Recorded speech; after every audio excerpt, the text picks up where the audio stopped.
The exam room smelled like antiseptic and broken dreams. I stood there, white coat perfectly pressed, stethoscope around my neck, and stared at my father across his mahogany desk. The same desk where he had taught me to read medical journals when I was 8 years old. "You're joking, Dad," I said, my voice barely steady. "This is some kind of test, right?" He did not look up from the papers he was signing. His silver hair caught the afternoon light streaming through the window of his office at the back of our family practice. "This is final, Vivian. The practice goes to your brother." My hands trembled. 27 years of my life had been building toward this moment. Every late night studying anatomy, every rotation during medical school, every patient I had comforted during my residency in internal medicine. All of it had been preparation to join the practice my grandfather had started in 1962, the one my father had expanded into 3 locations across Denver. "I graduated top of my class," I said, hating how my voice cracked. "I have better recommendations than Trevor ever did. My residency evaluations were exceptional." Finally, he looked at me. His expression was not cruel, which somehow made it worse. It was matter of fact, as if he were explaining why the sky was blue. "Medicine isn't for women, not at this level. You're 33 years old. You'll want a family soon. Patients need consistency. Trevor is engaged to someone who wants 4 children immediately," I said. "He told us that at Sunday dinner last month." "That's different." "How?" "Men can balance both. You know this, Vivian. I'm not trying to hurt you. I'm being practical."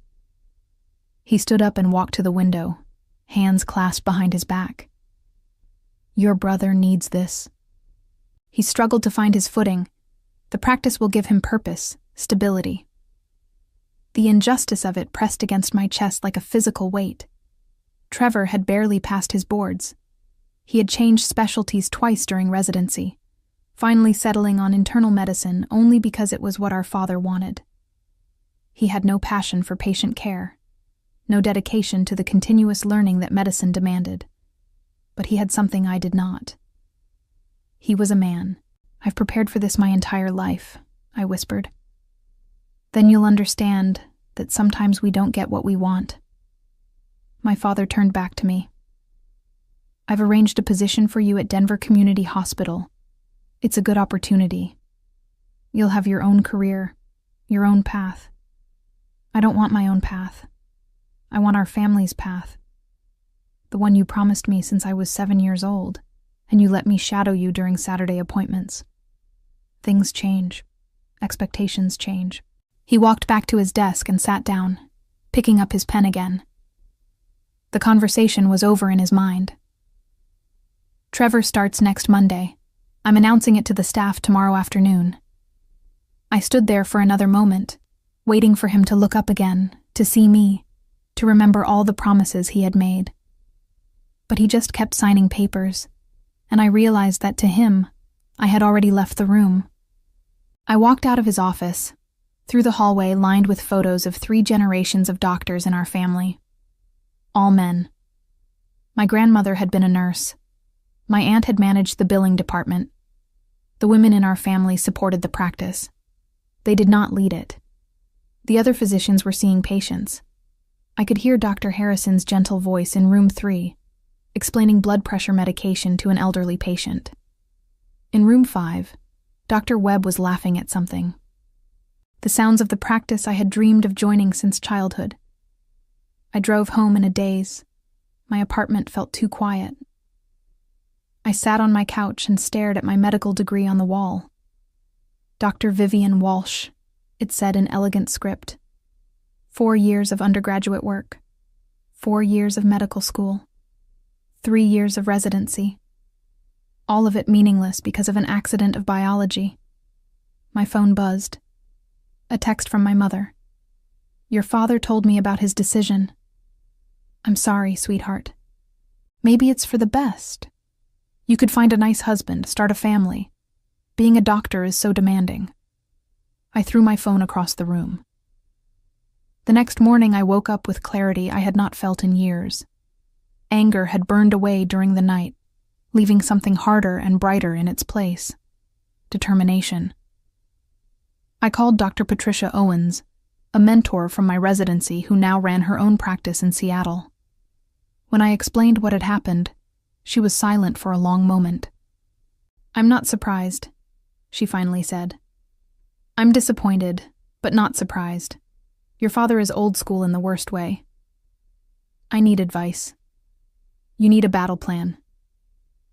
I could hear the smile in her voice. "Come visit me this weekend. We'll talk strategy."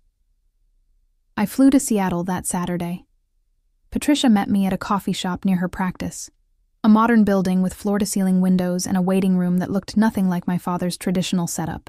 "You have two choices," she said, sliding a cappuccino across the table to me. "Accept a position somewhere else and spend your career wondering what if. Or you compete." "Compete?" "Open your own practice, in Denver. Show your father exactly what he passed over." She leaned back in her chair. "I won't lie to you, Vivian. It will be brutal. Starting a practice from scratch takes capital, connections, and patience. You'll work 18-hour days. You'll question everything. But if you succeed, you'll have something that's entirely yours. He'll see it as betrayal. He already betrayed you.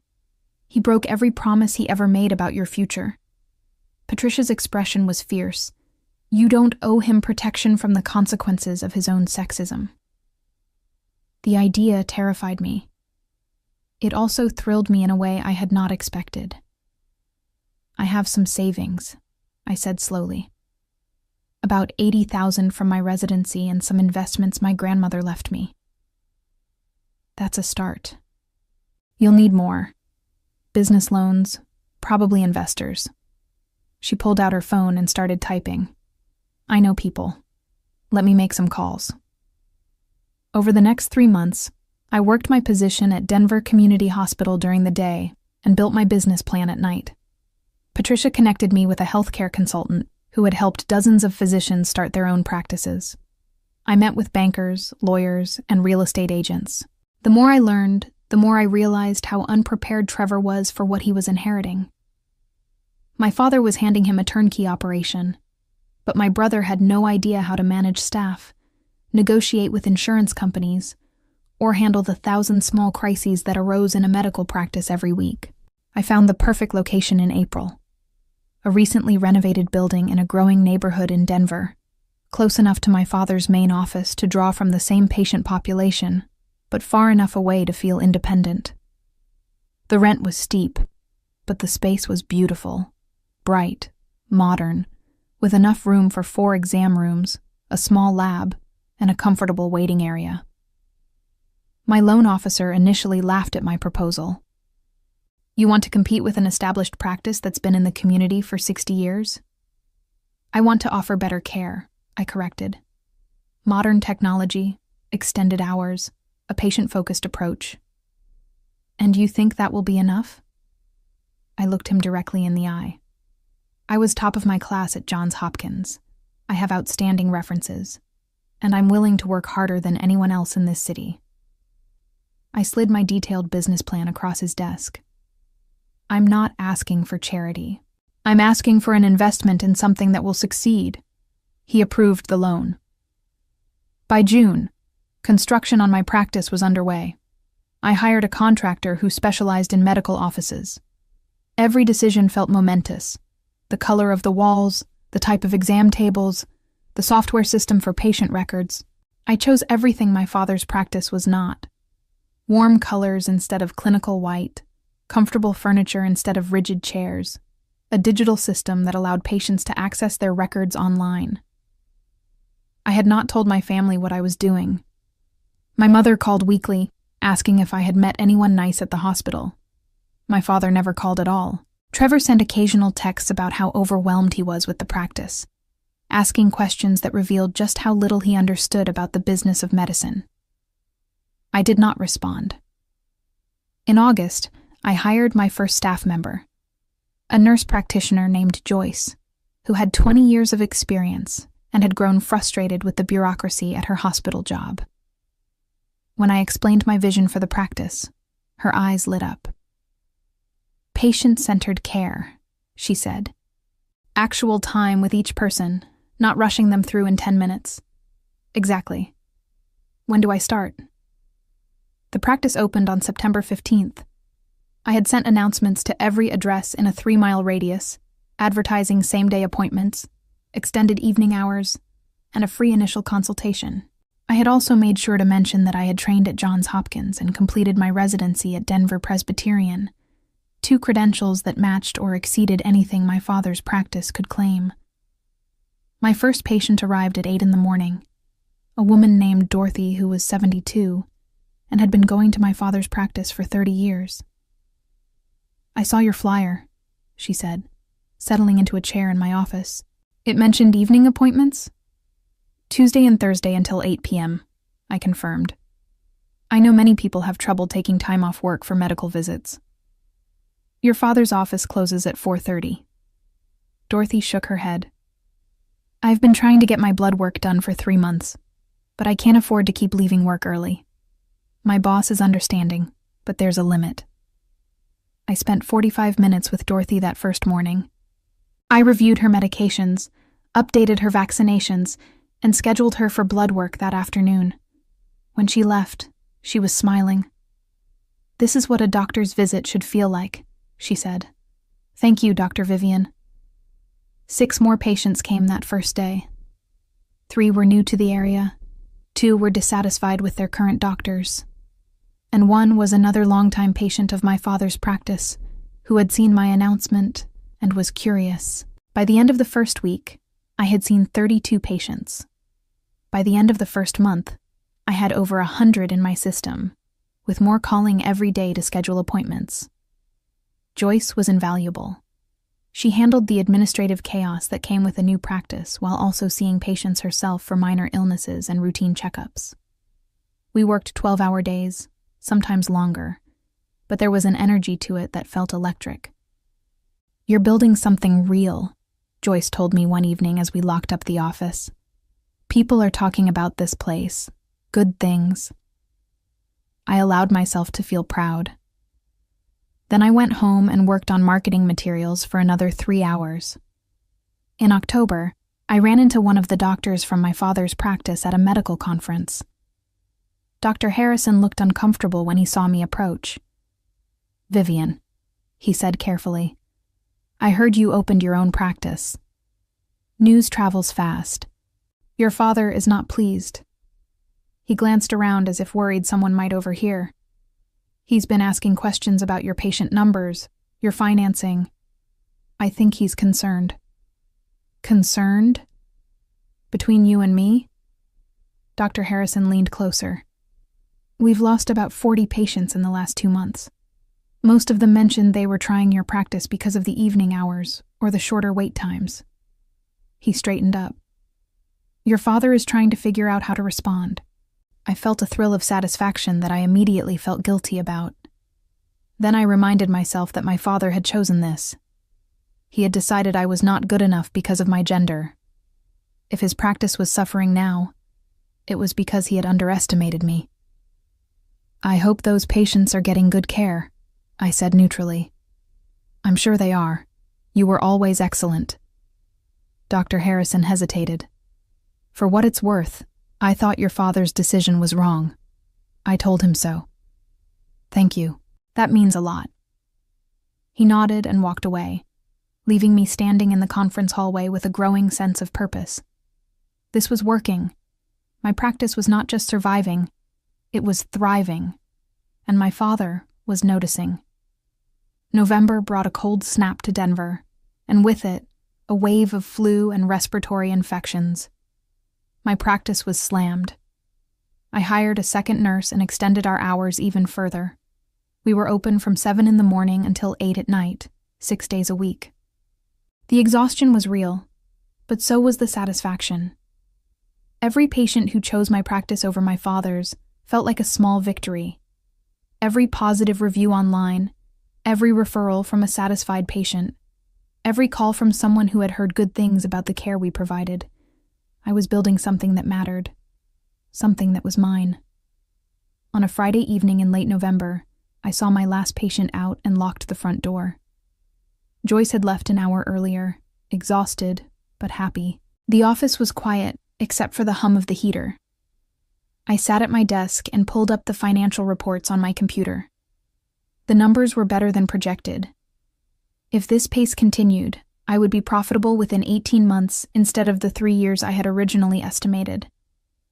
I had over 300 active patients now, with more joining every week. My phone rang. An unknown Denver number. I almost did not answer, but something made me pick up.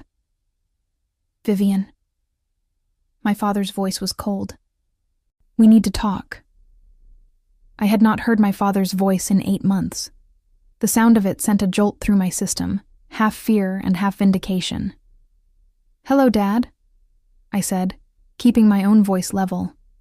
"What do you think you're doing?" I could have played innocent.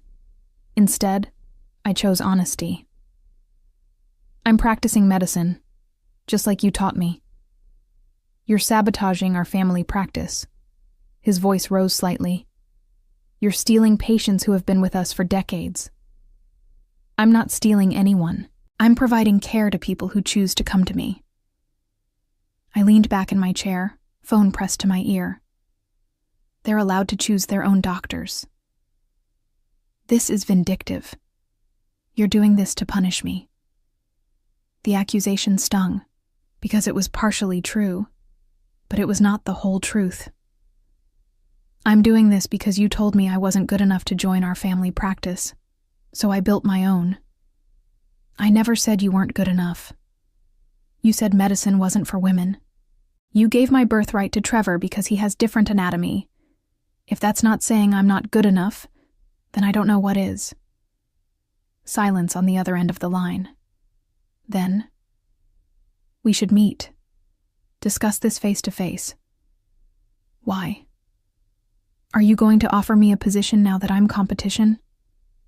"I'm trying to repair our family." "Our family didn't need repairing until you broke it," I said. "I have to go. I have patient notes to finish."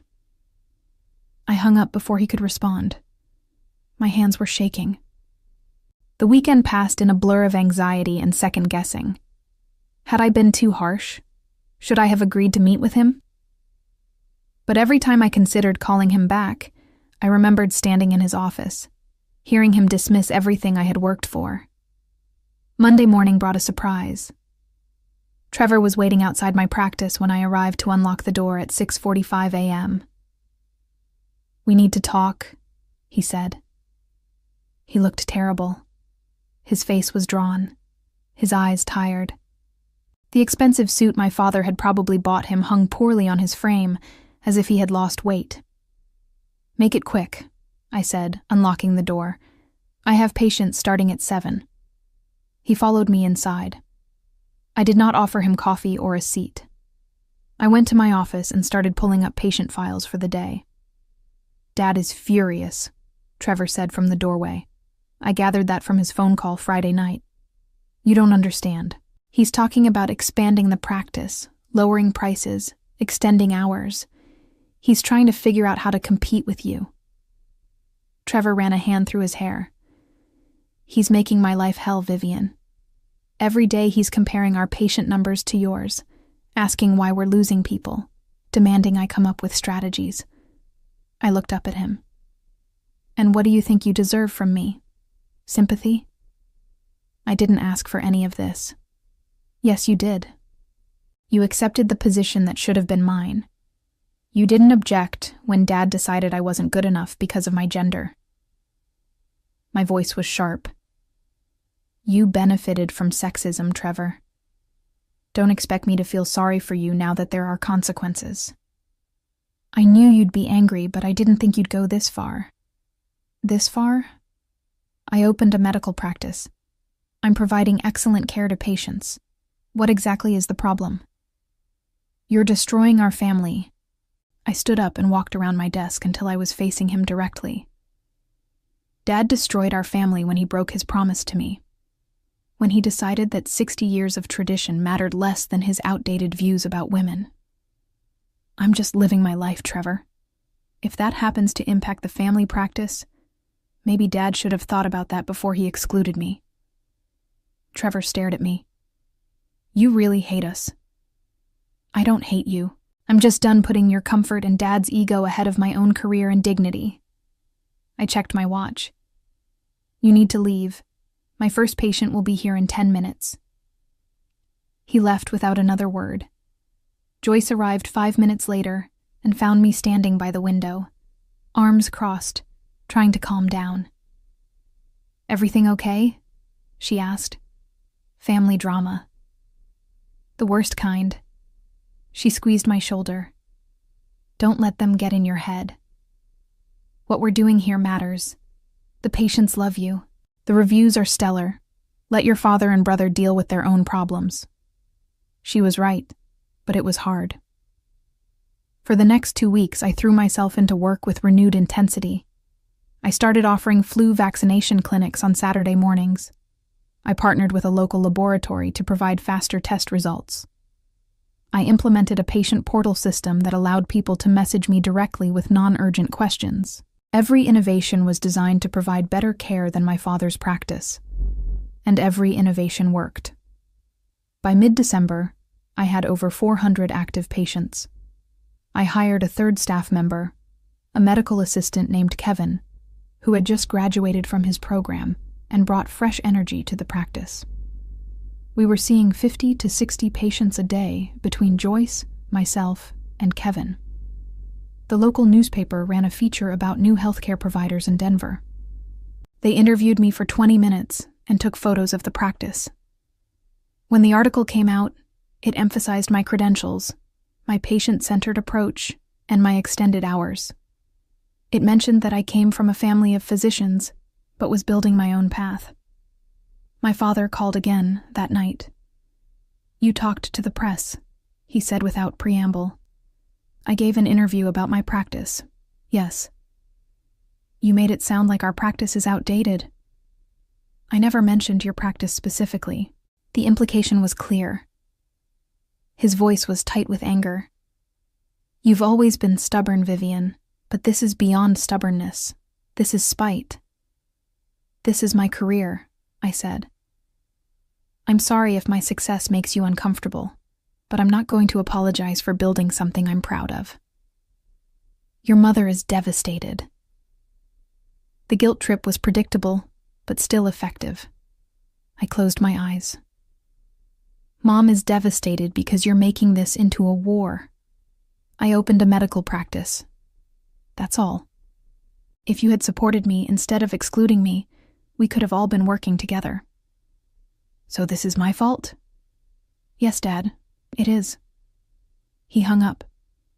Christmas was lonely. My mother invited me to their annual dinner, but the invitation felt obligatory rather than warm. I declined and spent the day volunteering at a free clinic, seeing patients who couldn't afford regular care. January brought a new challenge. My father's practice started advertising. Billboards appeared around Denver. 3 generations of trusted care. Radio ads emphasized their decades of experience and family tradition. They extended their hours to 6 p.m. on weekdays and started offering same-day appointments. Joyce showed me one of the billboards during our lunch break. They're copying your strategy. Let them, I said. We're still better. But privately, I was worried. My father had resources I didn't have. Name recognition, established relationships with specialists and hospitals, and enough capital to undercut my prices if he wanted to. If he was willing to modernize the practice and actually compete, he could make my life very difficult. I needed something to differentiate my practice beyond just extended hours and modern technology. I needed an edge.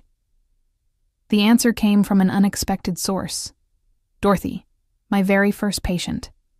She came in for her quarterly checkup in late January, and as we talked, she mentioned that she had been diagnosed with diabetes 5 years earlier. I hate going to the endocrinologist, she confessed. It's across town. The wait times are terrible, and they always make me feel like I'm failing because my numbers aren't perfect. An idea sparked. What if you could manage your diabetes here? With me?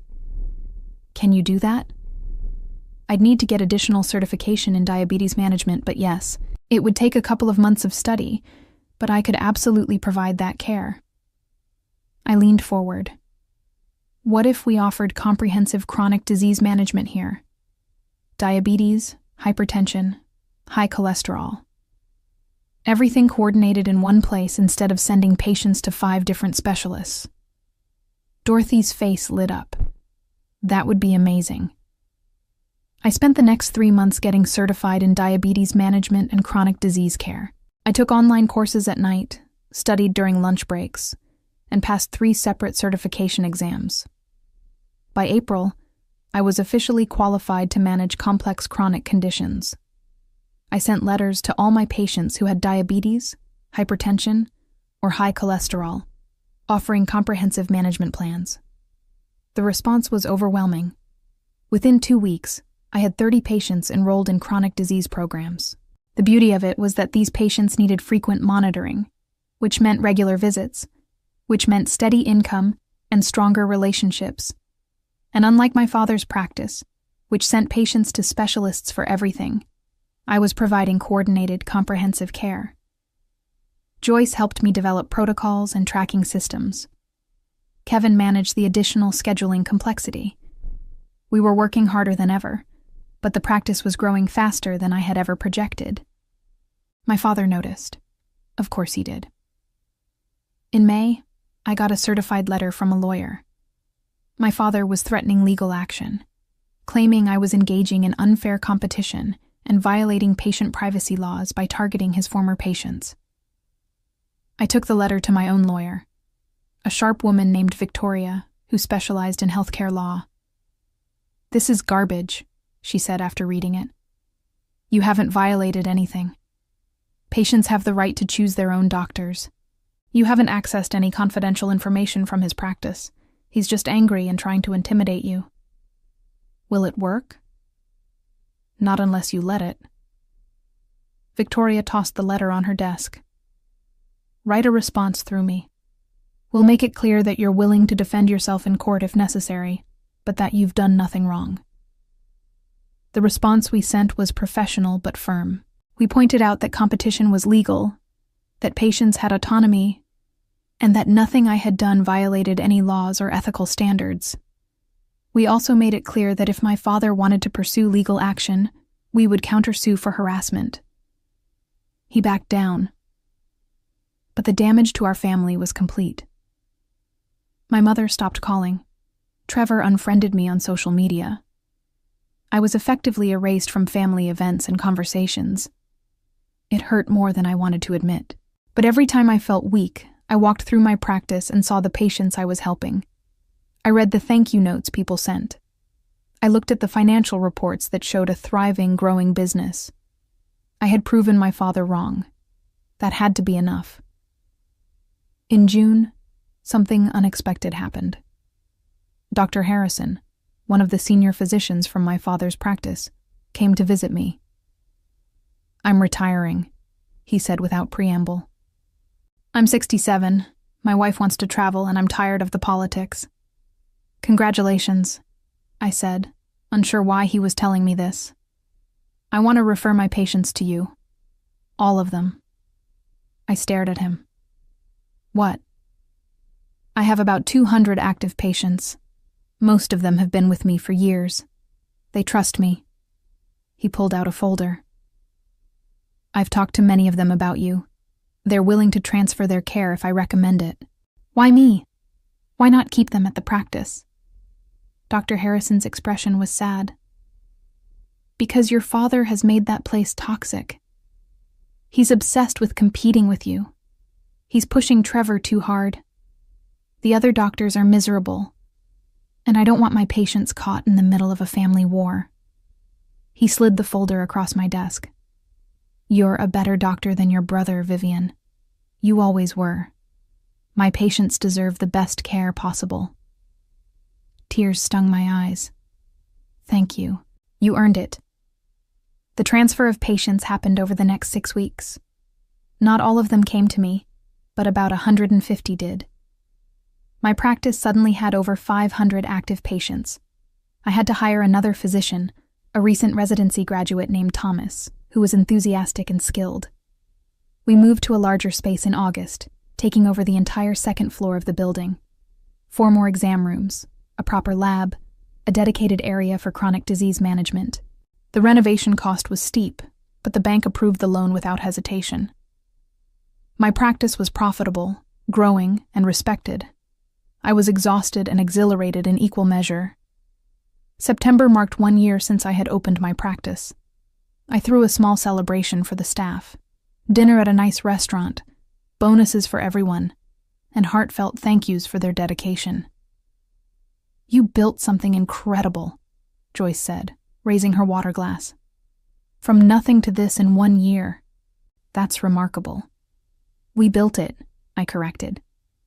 "I couldn't have done any of this without all of you." Thomas, who had only been with us for 2 months, looked around the table. "I heard about the situation with your father. That must have been incredibly difficult." "It was," I admitted. "It still is. But it also motivated me in ways I didn't expect. Sometimes the people who hurt us end up pushing us to become stronger than we ever would have been otherwise." The toast to that felt earned. The next morning, I got a call from an unknown number. When I answered, a professional voice said, "Dr. Vivian, this is Helen from Colorado Medical Board. We've received a complaint about your practice that we need to investigate." My blood went cold. "What kind of complaint?" "Allegations of patient poaching and fraudulent advertising. We'll need to schedule a time to review your records and business practices." I knew immediately who had filed the complaint. My father had escalated from legal threats to trying to damage my medical license. Victoria was furious when I told her, "This is retaliation, pure and simple. We'll fight it." The investigation took 3 months. 3 months of stress, of having investigators come through my practice, of providing documentation for every patient, every advertisement, every business decision. 3 months of wondering if my father would actually succeed in destroying what I had built. Joyce and the rest of the staff rallied around me. Thomas helped organize all the necessary paperwork. Kevin created spreadsheets tracking every patient interaction. We proved, beyond any doubt, that everything we had done was ethical and legal. In December, I received the official letter. The complaint was dismissed. The medical board found no evidence of wrongdoing. My license was secure. I should have felt relief. Instead, I felt rage. My father had tried to destroy my career out of spite. He had weaponized his connections and his reputation to come after me, and he had failed. But the attempt itself was unforgivable. I called him for the first time in over a year. "We need to meet," I said when he answered. "Face to face. Tomorrow." There was a long pause. Then, "My office, 2 p.m. I arrived at his practice exactly on time. The waiting room looked shabbier than I remembered. The furniture was worn, the magazines outdated. Through the receptionist window, I could see a mostly empty waiting area. Trevor came out to meet me instead of my father. He looked even worse than he had a year ago, thinner, more haggard, with dark circles under his eyes. "Dad's running late with a patient," he said. "We can wait in his office." I followed him down the familiar hallway. The photos of 3 generations of male doctors seemed to mock me. In my father's office, Trevor sat heavily in a guest chair. "I'm glad you came." "I'm not here for reconciliation," I said. "I'm here to tell Dad exactly what I think of his attempt to destroy my license." That wasn't just him. I was part of that decision too. I looked at my brother with something like pity. "Of course you were. Because you can't compete with me legitimately, so you tried to use bureaucracy to eliminate the competition. You've taken everything from us, Vivian. Our patience, our reputation, our family unity." I didn't take anything. I built my own practice. Patients chose to come to me because I provide better care. And our family unity was destroyed when Dad decided I wasn't good enough because I'm a woman. I leaned forward. You want to know the real tragedy, Trevor? You could have been a decent doctor if Dad hadn't handed you everything. But instead, you've learned that you don't have to work hard or be skilled. You just have to be male. The door opened. My father walked in, and for the first time, I saw him as he truly was. An old man clinging to outdated ideas, watching his legacy crumble because he had been too proud and too sexist to recognize talent when it was standing right in front of him. "Vivian," he said. His voice was tired. "You tried to destroy my medical license," I said without preamble. "You failed. Now I need you to understand something very clearly. I am going to continue to succeed. My practice is going to continue to grow. And there is nothing you can do to stop me. I was trying to protect what I built. You were trying to punish me for being better than your son, and for having the audacity to prove you wrong about women in medicine." I stood up. "I came here to tell you that I'm done being the forgiving daughter. I'm done making excuses for your behavior. And I'm done caring what you think of me." "Is that it then? Our relationship is over?" "You ended our relationship when you told me medicine wasn't for women. I'm just finally accepting it." I walked toward the door, then turned back. "Oh, and one more thing. I'm opening a second location. East Denver, near the new residential development. Should be operational by March." The look on his face was worth everything. The second location opened on March 1st, 2 years and 6 months after that conversation in my father's office when he had dismissed my life's work. This new practice was even more beautiful than the first. A modern building with large windows, state-of-the-art equipment, and room for 6 exam rooms. I hired 2 more physicians, Dr. Rebecca, who specialized in pediatrics, and Dr. James, who had expertise in geriatric care. With these additions, my practice could now serve patients from infancy through end-of-life care. We were becoming a comprehensive healthcare system. The grand opening drew over 200 people from the community, local business owners, patients, other healthcare providers. The mayor even stopped by to cut the ribbon, praising my commitment to accessible, quality healthcare. My father's practice had lost over 40% of its patient base to me by this point. I knew because Dorothy, still one of my most loyal patients, remained friends with people who still went there. She reported back to me with barely concealed glee. "They're struggling," she said during one of her appointments. "Wait times are shorter because they have fewer patients. Dr. Harrison's replacement isn't nearly as good, and your brother looks exhausted every time someone sees him around town." I should have felt guilty. I didn't. In April, my father did something I didn't expect. He tried to sell the practice. Word got around the medical community quickly. He was looking for a buyer to take over the family practice he had inherited from his father. Victoria called me when she heard. "You could buy it, merge the 2 practices into one, finally get what you always wanted." The idea was tempting, poetic even. But as I sat in my office, looking at the thriving practice I had built from nothing, I realized I didn't want his practice anymore. I had something better. Something I had created myself. Something that reflected my values and vision. "No," I told Victoria. "Let him sell to someone else. I don't need his legacy." The sale fell through anyway. Potential buyers saw declining patient numbers and outdated systems. The price my father wanted was unrealistic, given the practice's current state. By June, he had taken the practice off the market and was stuck trying to revive something that was slowly dying. Trevor called me in July. I almost didn't answer, but curiosity got the better of me. "I'm leaving the practice," he said without preamble. "I'm moving to Phoenix, starting over." "What happened?" "Dad and I had a fight. He blamed me for the decline in patients, said I wasn't working hard enough to compete with you. I told him that maybe, if he had let you join the practice like he promised, none of this would have happened." Trevor's voice was hollow. He didn't like that. "I'm sorry," I said, and meant it. Trevor had been a pawn in our father's game just as much as I had been. I'm not. I was never meant to be a doctor, Vivian.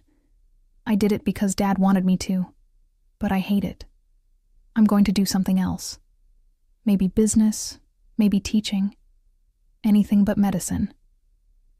Good luck, Trevor. You too. For what it's worth, your practice is really impressive. I drove by the new location last week. It looks amazing. We hung up, and I felt a strange sort of peace. Trevor had been a victim of our father's expectations too, just in a different way. By August, my practice had over 700 active patients across both locations. We were hiring again. More nurses, more medical assistants, another physician. The growth was almost overwhelming, but it was also deeply satisfying. I was making a difference in hundreds of lives. Patients trusted me. They told their friends and family about the care they received. They left glowing reviews online. The practice had become exactly what I had envisioned during those late nights of planning 2 years earlier. In September, I received an invitation that surprised me. The Denver Medical Association wanted to give me their Rising Star Award for innovative healthcare delivery. The ceremony was in October, a formal dinner with 200 attendees. Joyce insisted I go. You deserve recognition. Accept it gracefully. The night of the ceremony, I wore a navy dress and tried not to be nervous. I sat at a table with my staff, surrounded by other healthcare professionals I respected. When they called my name for the award, the applause was genuine and warm. I gave a short speech about patient-centered care, about the importance of innovation in medicine, about creating systems that served people rather than profits. I thanked my team. I mentioned my mentors, including Dr. Patricia Owens, who had flown in from Seattle for the event. I did not mention my father. His absence from the story was more powerful than any accusation would have been. As I walked off the stage, award in hand, I saw him. My father was sitting at a table near the back, alone. His face was drawn, his expression unreadable. Our eyes met for a moment, and I saw something there I had never seen before. Regret. But it was too late for regret. The damage was done. The award brought unexpected opportunities. Within 2 weeks, I was contacted by a healthcare technology company interested in partnering with my practice to develop better patient portal systems.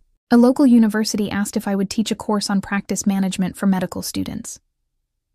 3 separate media outlets requested interviews. I accepted all of it. Every opportunity to expand my influence, to help more patients, to prove that my father had made the worst mistake of his professional life when he rejected me. The partnership with the technology company was particularly exciting. They wanted to use my practice as a pilot site for new telemedicine capabilities, allowing patients to have video consultations for minor issues. It would expand access even further and position my practice as a leader in healthcare innovation. My father's practice continued to decline. I heard through the community grapevine that he had let 2 of his physicians go, consolidating operations to reduce costs. The once thriving practice was now a shell of what it had been. Part of me wanted to feel triumphant. Another part, the part that remembered being 7 years old and following him around during Saturday appointments, just felt sad. In November, my mother called. It was the first time we had spoken in almost 2 years. Your father had a heart attack, she said. He's stable, but it was serious. He's in Denver Presbyterian. I closed my eyes. Is he okay? He will be. They're keeping him for observation. She paused. He asked if you would visit. I didn't want to. Every instinct told me to protect myself, to maintain the boundaries I had built. But he was still my father, despite everything. I went to the hospital that evening. His room was private, the lights dimmed. He looked small in the hospital bed, monitors beeping softly around him. My mother sat in a chair by the window looking exhausted. "Hi, Dad," I said from the doorway. He turned his head, and his expression crumpled when he saw me. Vivian. I walked over and stood by his bed. not sure what to say. He reached for my hand, and after a moment, I let him take it. "I'm sorry," he said. His voice was weak. "I was wrong. About everything." The words I had wanted to hear 2 years ago felt insufficient now. "You were. I ruined everything. The practice is failing. Trevor left. You won't speak to me." Tears slid down his cheeks. "And you were right. You would have been better at running the practice than Trevor ever was. You're a better doctor than I ever was." My mother made a small sound of surprise, as if she had never expected to hear him admit it. "I built my own practice," I said quietly. "I proved I could succeed without you. That's what matters now." "Can you forgive me?" I thought about it. The anger had faded over the past 2 years, replaced by a kind of weary acceptance. He had hurt me deeply, but he had also inadvertently given me the motivation to create something incredible. "I can forgive you eventually," I said. "But I can't forget what you did. And I can't give you absolution for the choices you made. You're going to have to live with the consequences." He nodded, more tears falling. "I understand." I stayed for an hour, talking quietly with both my parents. We did not resolve everything. Some wounds were too deep for a single conversation, but it was a start. When I left, I felt lighter somehow. The weight of his judgment, his disapproval, had been pressing on me for so long that I had forgotten what it felt like to be free of it. His apology did not change the past, but it acknowledged the truth. December brought year-end financial reports. My practice had generated over $2 million in revenue, with healthy profit margins and room for continued growth. We were negotiating to open a third location in the suburbs. We had over 900 active patients and a waiting list for new patient appointments. I had succeeded beyond my wildest projections, and I had done it despite my father's attempts to stop me. On New Year's Eve, I gathered my staff for a celebration at the practice. We ordered catering, dimmed the lights, and spent the evening reflecting on what we had accomplished. 3 years ago, I was standing in my father's office being told I wasn't good enough, I said to the group. He told me medicine wasn't for women, that I should accept a different path. And I could have. I could have accepted his judgment and spent my life wondering what if. I looked around at the faces of people who had believed in me and my vision. Instead, we built this together. We proved that patient-centered care matters, that innovation matters, that sometimes the people who doubt us just provide the fuel we need to succeed. Joyce started clapping, and soon, everyone joined in. As midnight approached, I stood by the window of my office, looking out at the Denver skyline. Somewhere out there, my father was probably at home, perhaps wondering where everything had gone wrong. Trevor was in Phoenix, starting a new life free from medicine. And I was here, surrounded by evidence of what I had accomplished through sheer determination and skill. The new year brought changes I hadn't anticipated. In January, I received an unexpected visitor.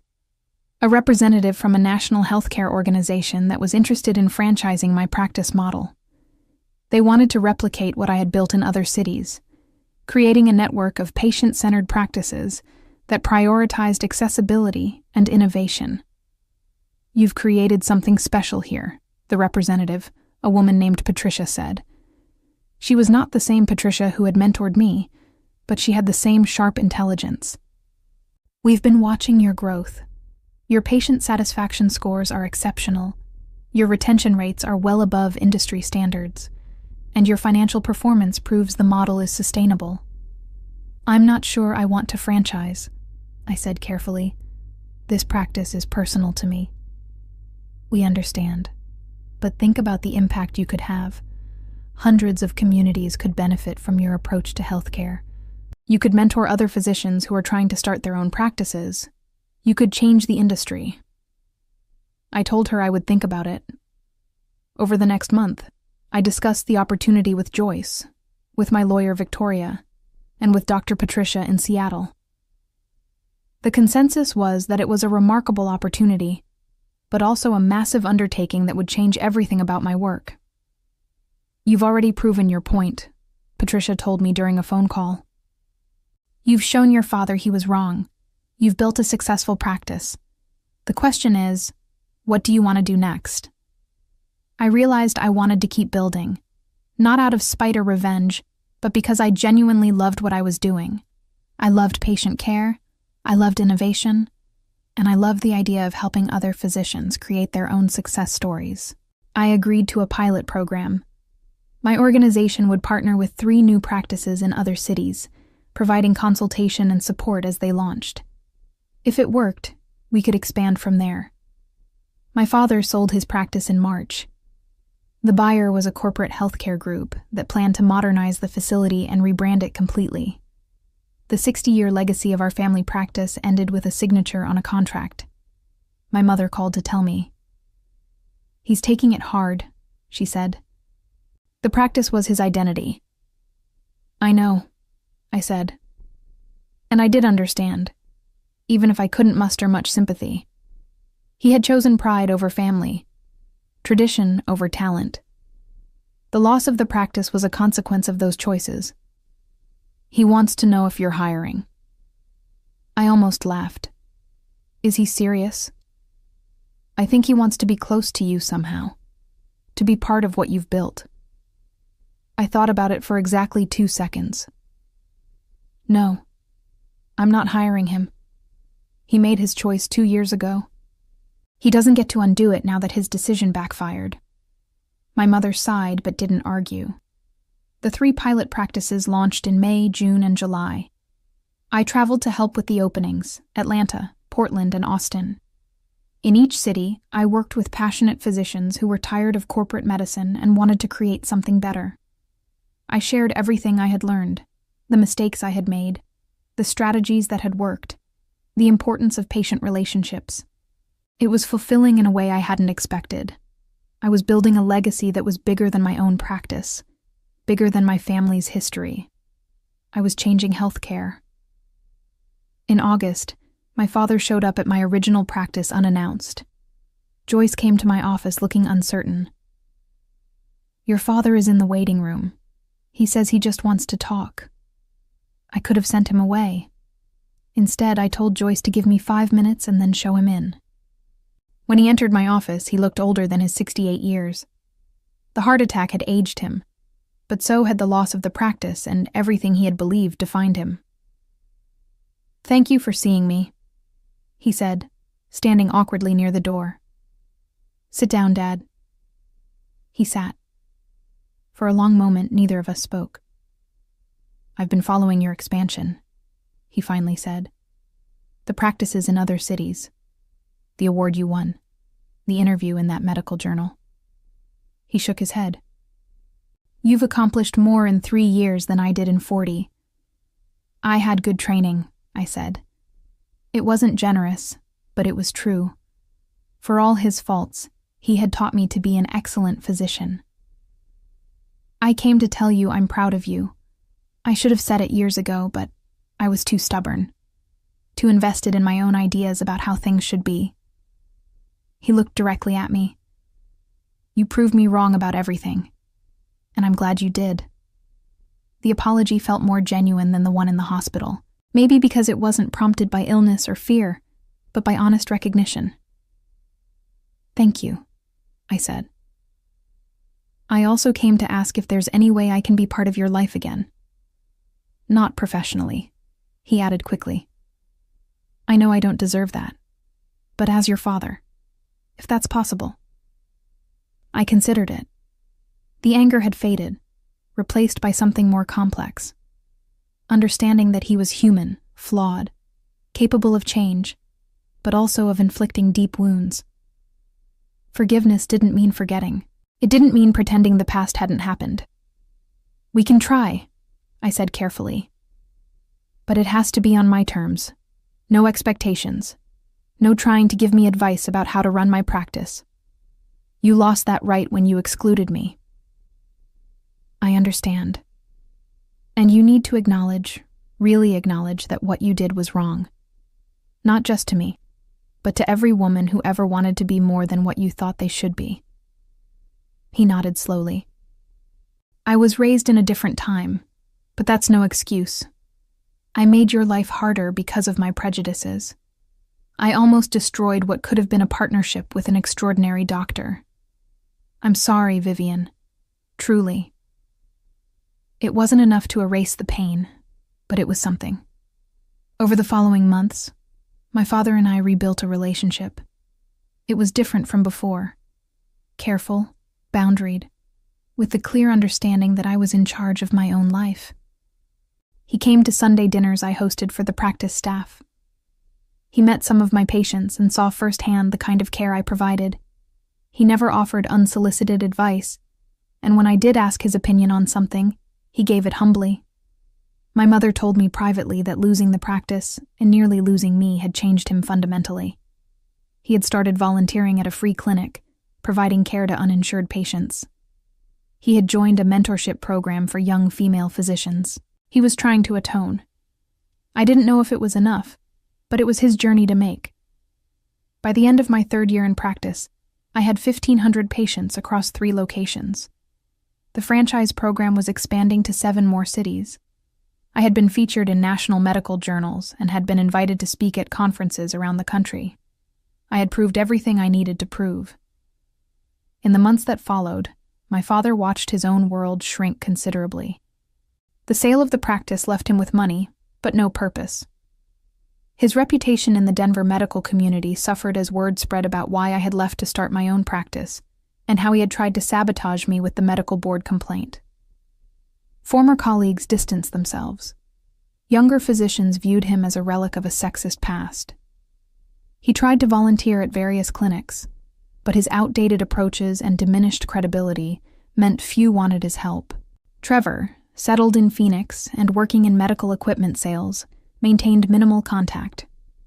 The family legacy my father had prioritized above his own daughter was gone, replaced by my thriving network of practices that bore my vision, not his name. He attended a monthly dinner I hosted, sitting quietly at the end of the table, a shadow of the commanding figure who had once dismissed my dreams. Standing in my office on a quiet Saturday morning, I looked at the wall where my medical degree hung beside photos of all 3 practice locations, the national award, and a framed article about the franchise expansion. I thought about that day in my father's office when he told me medicine wasn't for women. I thought about the anger that had fueled me, the determination that had built this empire, and the satisfaction of proving him catastrophically wrong. Revenge, I had learned, wasn't always loud or dramatic. Sometimes it was simply living well, succeeding brilliantly, and watching those who doubted you realize the magnitude of their mistake. And as I prepared to fly to Denver to open practice location number 12, I smiled, knowing that every patient I helped, every doctor I mentored, and every barrier I broke was the best revenge I could have ever designed.